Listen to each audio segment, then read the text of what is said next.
Welcome welcome welcome to Naruto world மாமே Hinata character.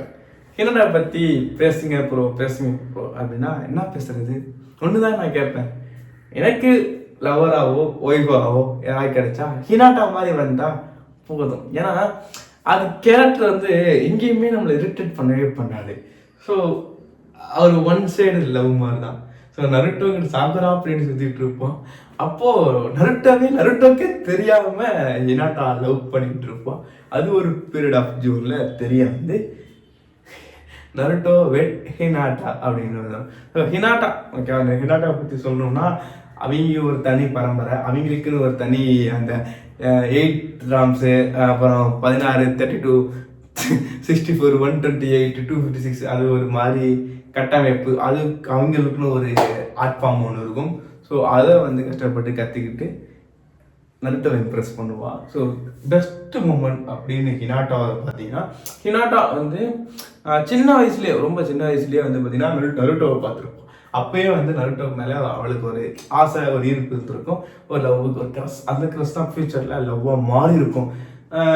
நருட்டோவை போட்டு பொலன்னு பொழப்பான், அடிச்சு சாக அடிப்பான். கிட்டத்தட்ட நருட்டோ வந்து சாகிற நிலைமையில இருக்கிறப்போ தான் உயிரே போகும். அந்த பேட்டில் போய் நீ பெயின் முன்னாடி நின்று அப்படின்னா உன் உயிரே இப்படி எடுத்துருவான் போடின்னு அப்படிங்கிற மாதிரி வச்சிங்கன்னா, அந்த அளவுக்கு பவர்ஃபுல் கேரக்டர் யாருன்னா பெயின். ஓகேவா? ஸோ என் காதலன் அங்கே செத்துடக்கூடாது, என் காதலனுக்காக நான் என் உயிரை விட்டாலும் விடுவேன் அப்படிங்கிற ஒரே தாட்டில் அங்கே ஹினாட்டா இறங்கி ஃபைட் பண்ணுற அந்த மொமெண்ட்ஸ் தான் வந்து நருட்டோ வேல்டுலேயே ஸோ எல்லாருமே திரும்பி பார்க்க வச்ச ஒரு ஃபைட் சீனாக இருக்கும்.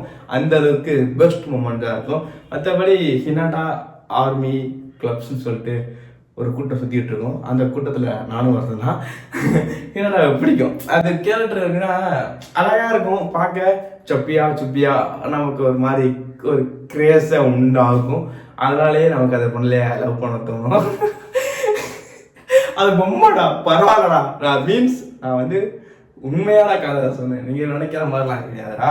மைண்ட் வாய்ஸ் உனக்கு பொழந்துருவேன். நான் வந்து உண்மையான ஒரு நோக்கத்தோட அந்த மாதிரி ஒரு பிள்ளை கிடைச்சா வாழ்க்கை போதுண்டா அப்படின்னு சொல்ல வரேன். மற்றபடி வந்து தப்பாக எடுத்துக்காங்கன்னா, நீங்கள் ஹினாட்டா ஃபேன்ஸ் எல்லாம் இருந்தீங்க அப்படின்னா போகிற போக்கில் அப்படியே லைக்கிங் கமெண்டையும் பண்ணிட்டு போங்க. Love you Hinata, love you.